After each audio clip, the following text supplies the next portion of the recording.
Hi, Mark here. Do you have to adjust the blade guides every time you raise or lower the guide post on your bandsaw? I did with my Craftsman 10-inch bandsaw, but I've solved that problem. I'll show you how.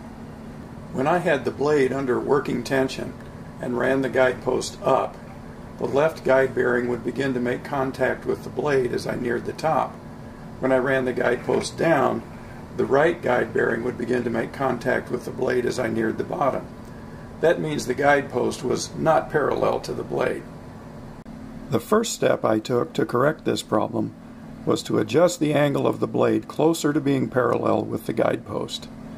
I did that by snapping in this ordinary pull chain, which just happened to be the right thickness, to shim this mounting bracket for the upper wheel as far to the right as possible.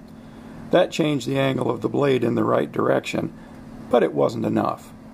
The next step was to uninstall the guide post and insert a thin fender washer, you can see it right here, between it and the frame over the upper mounting bolt. The fender washer was 11/1000ths of an inch thick, which turned out to be just right for this job. One caution if you attempt this same fix. When you turn this knob to lock the guide post, don't tighten it too much. You could warp the guide post, which is no longer sitting flat against the frame, but is now bridged between the two mounting bolts. Now, when I change the guide post height, the guide bearings maintain their position relative to the blade.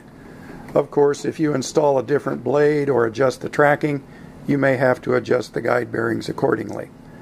By the way, when you change the angle of the blade for any reason, don't forget to adjust the table angle to maintain the 90-degree angle between them. There you have it.